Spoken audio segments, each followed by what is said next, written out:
President Trump, thank you for your time here tonight. We got a great here in New Hampshire, a lot of voters with a lot of questions about what your 2024 term would look like, what another Trump term would look like. We'll get to the voters shortly, but your polls show that you are dominating the Republican race right now, but you are also under active federal investigation for trying to overturn the 2020 election results. Your first term ended with a deadly riot at the Capitol, and you still have not publicly acknowledged the 2020 election results.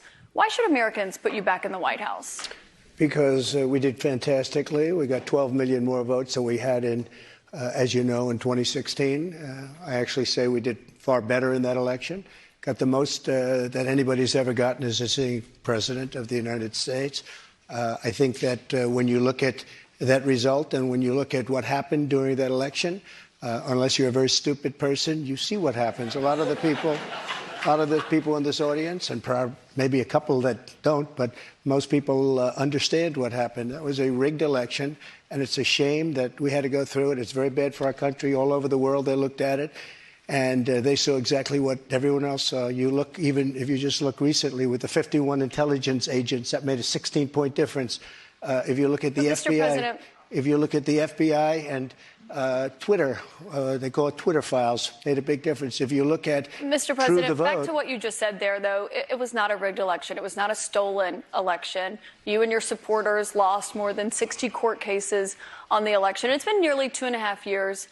Can you publicly acknowledge that you did lose the 2020 election? Let me just go on. If you look at True the Vote, they found millions of votes on camera, on government cameras, where they were stuffing ballot boxes. So with all of that, I think it's a shame that what happened. I think it's a very sad thing for our country. I think it's a very sad thing, frankly, for the world, because if you look at what's gone to our country has gone to hell. Our borders are bad.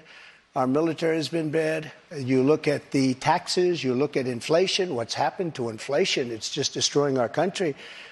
We've really become, in many ways, a third world country.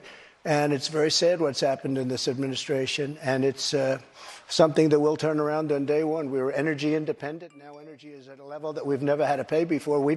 Nobody can afford to continue to pay what's happening with energy. But we were energy independent. We were getting out of Afghanistan with strength and with dignity. And instead we got out, we looked like fools, probably the most embarrassing moment in the history of our country. We have a lot of questions about the economy and foreign policy tonight. But what you just said there, Republican officials debunked those claims about fraudulent ballots. We want to give you a chance tonight. Who? Republican officials in Georgia and every single state. There is no, your own election officials, Mr. President. So we wanted to give you a chance. People were afraid to take on the issue. But we have a big problem in this country. We wanted to give you a chance to acknowledge the results. We have elections that were horrible. If you look at what happened in Pennsylvania, Philadelphia, if you look at what happened in Detroit, Michigan, if you look at what happened in Atlanta, millions of votes. And all you have to do is take a look at government cameras. You'll see them. People going to 28 different voting booths to vote, to put